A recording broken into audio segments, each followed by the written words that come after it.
A police only needs probable and reasonable basis to believe that a crime has been committed for them to arrest and charge a suspect. This brings me to the unforgivable cold murder of Mercy Keino. Why is this a cold-blooded murder?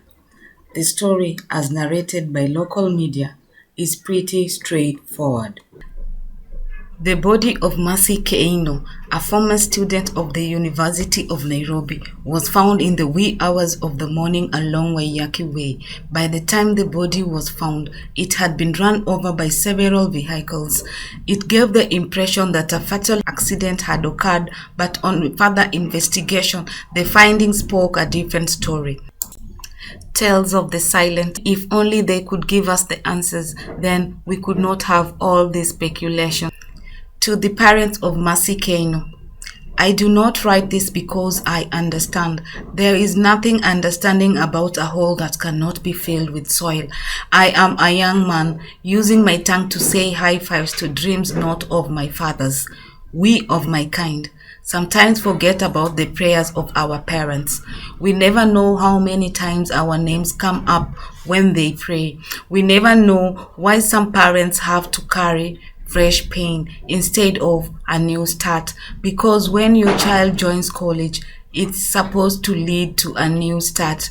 They are supposed to call you when they are in school. You are not supposed to get a call from a stranger about your child. Your child's body is not supposed to lie on the main road that leads to her school at 4 a.m. Your child's body is supposed to be in school, in bed, tucked, warm, not somewhere in the cold chilling to be run over by cars that don't know our parents pray. The police commissioner is not supposed to describe your daughter as reckless. Reckless is not supposed to describe a body disfigured intentionally. Your daughter is not supposed to be blamed for dying the way she died, like it's her fault for being in a party. It's her fault she took time to pick a beautiful dress that night. It's her fault for being different at the wrong place, as if it wasn't you who taught her to stand out, to stand right, even in the wrong places. Her last walk will be described as crooked, but even girls with a crooked walk do not leave their bags and phones behind. See, I can't imagine the pain of parents who bury their children. I can't. But I know something about the heart beating. I know something about the body getting a beating from the pounding of your heart. I know something. The earth opens and swallows the rhythm in your heart. I know heartbeats can be too loud and too fast and not normal.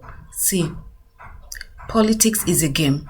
Until it abuses life, abuses rights, abuses justice, spits on the dreams of children whose turn it is to take care of their parents.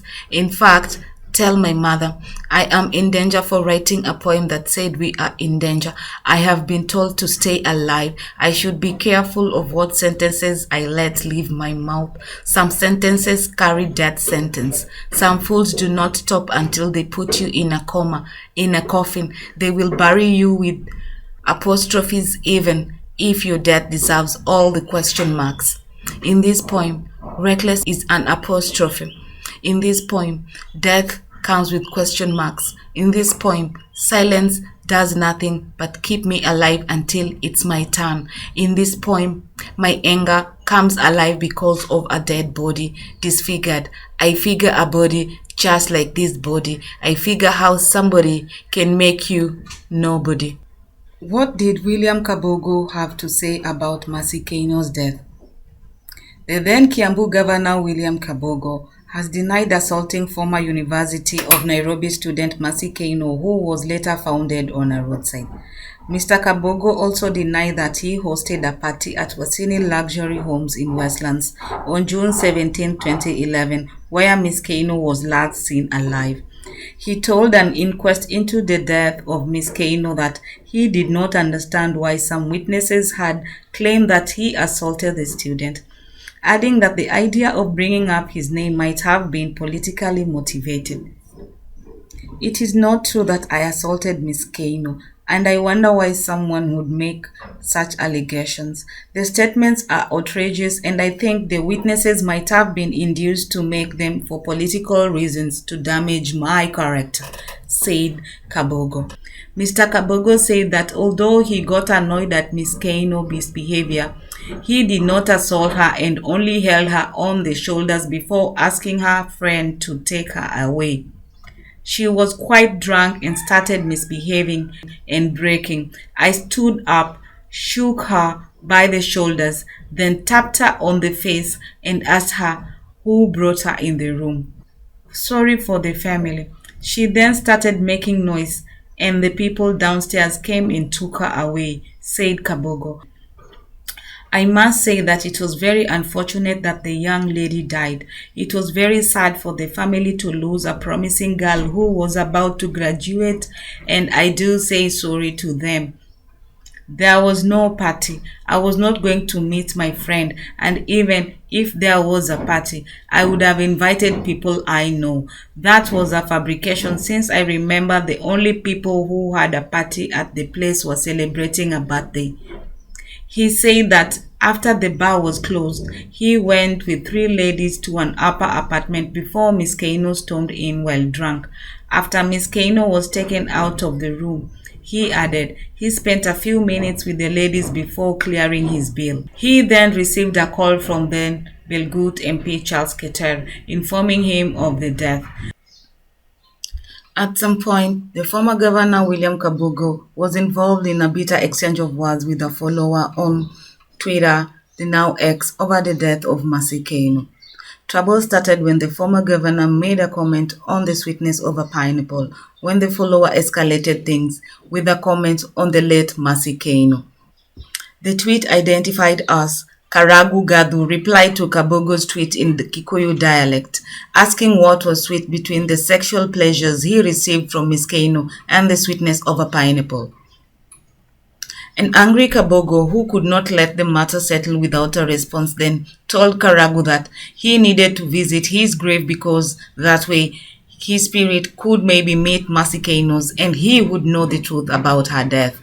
Karagu, you need to visit your grave. You may meet the spirit and learn the truth about her death, you idiot, wrote Kabogo. A police officer who was first to arrive at the scene told the court that when he reached the location, it gave an impression that a fatal accident had occurred, but on further investigation, the findings told a different story. The officer, Thomas Kabogi, explained he realized that several things did not add up and concluded that there was foul play. In the event of an accident, especially where a person has been hit by a vehicle, the scene normally has a pool of blood due to the impact. But in this case, it was different since there was no blood at the scene. The investigating officer added that many different accident scenes are usually strewn with personal properties and effects of the victims, which was not in the case. The skull of the deceased had also been ripped off. It appeared like the deceased had been killed elsewhere and her body dumped on the busy Waiyaki Highway to make it look like an accident. The lawyers cross-examined the officer and asked him whether he had explored the possibility that the student had been hit by a speeding vehicle and flung several meters away from the exact scene of the accident, to which he responded he had covered a wide area surrounding the scene. I surveyed the scene of the accident and its environs by walking for over 100 meters, but there was no trace of blood anywhere and there was no sign of the missing skull. The officer added that in an ideal situation, 2 police officers are supposed to go to an accident scene, but in that particular case, he took a breakdown operator to check the reported incident. Obogi explained that on arriving at the scene and conducting preliminary investigations, he called for an ambulance to collect the varsity student's body and take it to the mortuary. He corroborated the report by the breakdown operator that he, the operator, assisted the police officer to carry the body into the ambulance from the scene. Chief Government Pathologist Johansen Oduor has said that it is possible the body of the university student Mercy Keino was dumped when she was already dead. However, Mr. Oduor explained that failure by pathologists to visit the scene of the accident posed challenges in establishing the real cause of death, but noted some evidence cast doubt on the accident version. He added that part of Keino's skull and brain matter were missing during the autopsy, which he termed not unusual in accident cases, but explained he could not confidently say whether she died from a motor vehicle accident. The doctor noted the amount of blood at the scene of the accident was too little and the deceased had not bled on the lower limbs, as is normal in 85% of accidents. The amount of blood at the scene of the accident was too little as compared to the level and intensity of the injuries sustained by the deceased.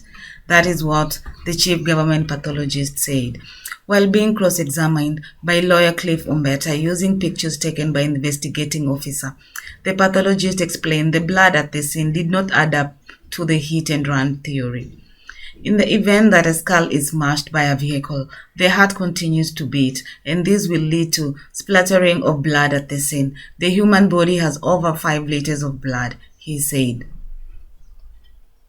Oduor, however, explained that the injuries sustained by the deceased had all indications of an accident, as the skull had been smashed and the body had multiple fractures, but the autopsy and the pictures cast doubt on this.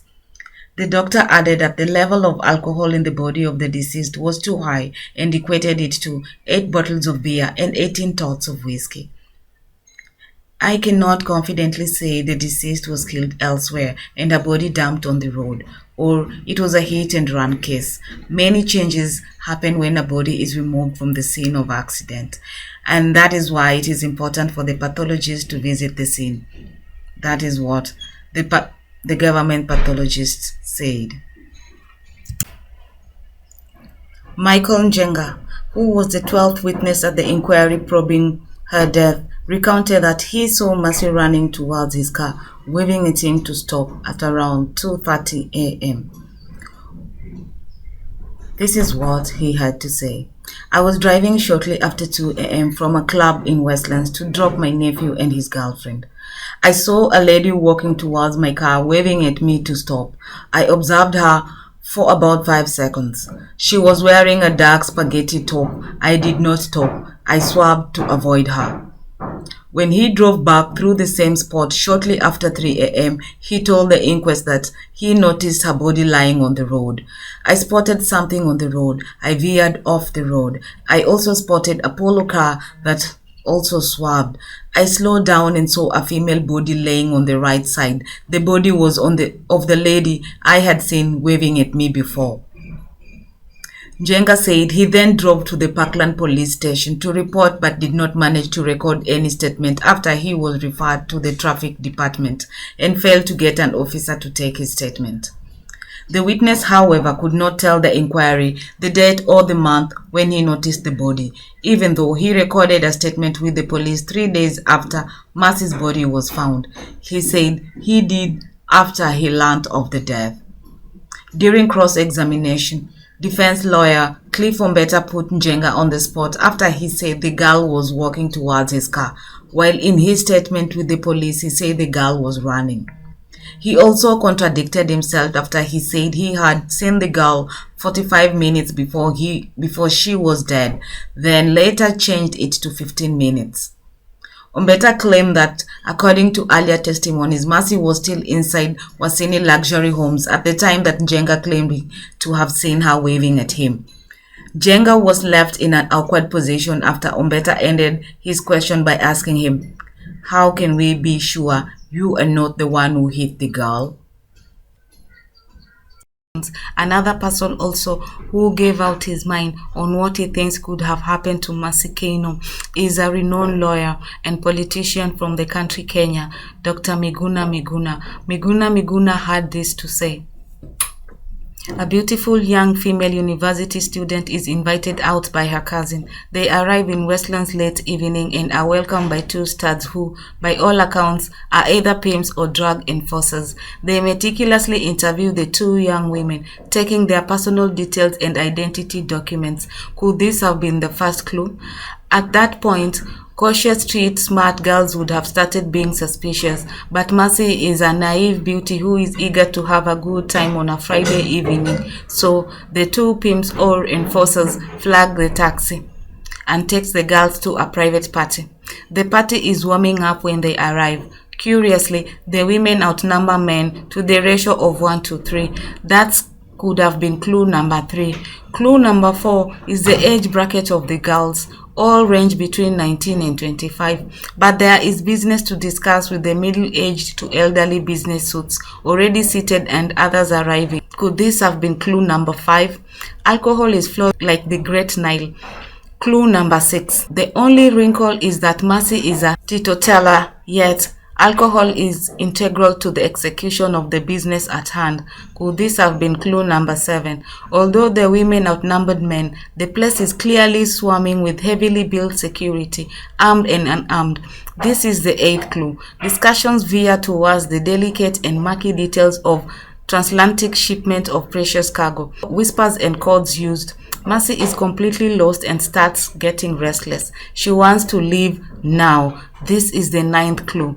But there is a problem. The boss, who has just arrived, cannot allow Mercy to leave. He thinks Mercy is dangerous. She has seen and had too much. She is a risk to the business, and the business cannot take it. He commands her to resume her seat and politely reminds her that she has 2 choices. You either cooperate or you will become past tense.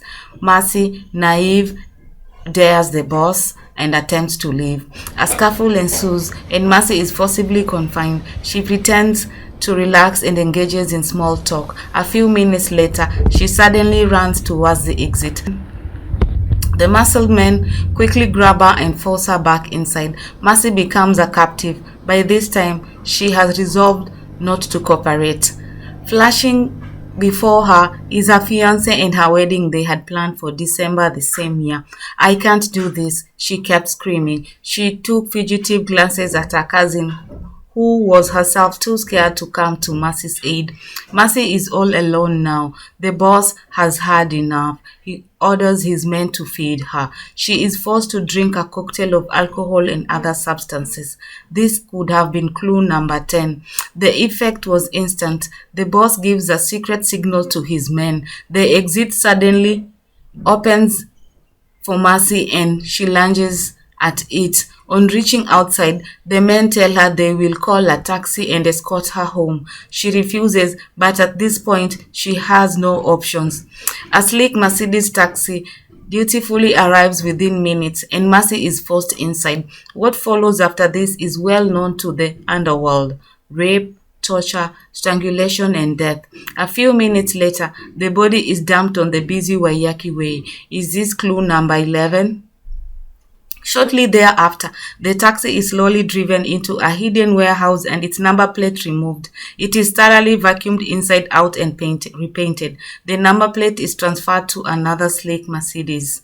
A cover-up story is quickly manufactured and disseminated to senior editors in various media houses. Senior police officers are quickly roped in. Mercy is depicted as having been drunk, rowdy, and reckless. A motor vehicle accident story has been carefully circulated. The media frenzy sets in. It was an accident, they scream. Pathologists cannot tell the cause of death.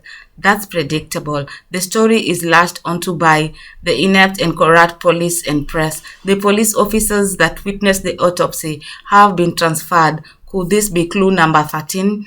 This was supposed to be an open and shut case, yet the police haven't arrested anybody for aggravated assault, forcible confinement, unlawful detention, battery and torture. These are crimes disclosed by various newspaper reports. Additionally, the police should charge somebody with murder, but the witnesses are scared shitless. They are only repeating the cover-up stories they were fed by the agents of the boss. Why haven't the police reached and examined all homes, offices, apartments, rooms, hotels, motels, vehicles, warehouses, depots, anything connected with everyone who was at the party? What about the Nyayo Stadium where the Okello Crips supposedly delivered a bag after midnight on the day Mercy was murdered? Has it been combed? If not, Why? With the criminal negligence of the Samuel Kamau Wanjiru murder investigation, the police commissioner is proving to Kenyans that he cannot deliver. Let the truth be told. Mercy refused to be a drug mule, and for that she had to die. It's as simple as that. There you are. I've done it for my girls. Police spokesman Mr. Kiraide responds to Miguna. On Wednesday, 6 July 2011 at 2:41 p.m., police spokesman Eric Iraide responded to Dr. Miguna. He said, "It is unfortunate that people like Miguna have exploited the tragic death of Mercy." Mr. Miguna sought to exploit in his biostress transformation from political party operative into expert investigator into the tragic death of Mercy Jepkoskei. As a decent Christian, I agree that the family should be left to mourn in peace. I also share with Miguna the anger of all fathers who have had the blessing of bringing up daughters. I confess, I felt the trepidation that I requested the murder file, but I never expected the level of professionalism evident therein. Police diligence was not the only impressive thing. I must salute the lady who at 3 a.m. in the morning saw what she believed was the commission of a crime. She pursued the vehicle, recorded its type and registration number, and duly gave it to the police. Kudos also goes to the man who last saw the victim alive at 2:30 a.m. and shortly after the fatal injuries, he proceeded to Parklands police station and made a comprehensive report. With Kenyans who can offer their evidence on serious crimes committed at the deadliest time of the night and police officers who can assemble the evidence provided, I'm convinced that Kenya is changing. Back to the facts. On the morning of June 18th, over a week before the matter came to the press, Parklands police station received a report from a witness that had seen a lady waving him down on the Waiyaki Way.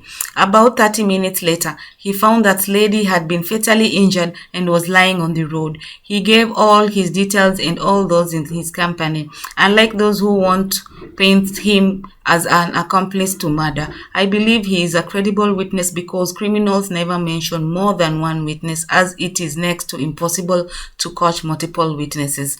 Another lie is that the victim's body was never tested for alcohol. She was tested and the results can be verified by any interested party. Without going into details that can hurt the bereaved, let me state we have done a professional job. Although we have not been able to explain how the deceased met her death and identify who is responsible, the evidence so far has been professionally assembled and can always be exploited in future as investigations proceed. It is therefore dishonest for Miguna to suggest that this was an open and shut case. In the meantime, I feel obliged to tell my daughters and sons to please avoid secretive activities if they take you to out-of-way places during the hours of darkness. And if you cannot take with you at least 2 of your genuinely trusted friends. This is to ensure that if you must bolt past midnight, you will not be alone. Have your fun in areas where the public is generally admitted. Learn from the fact that whenever we know about the last minutes of Mercy, at least 2 drivers on a public road took the trouble to report to the police and have stood to be counted.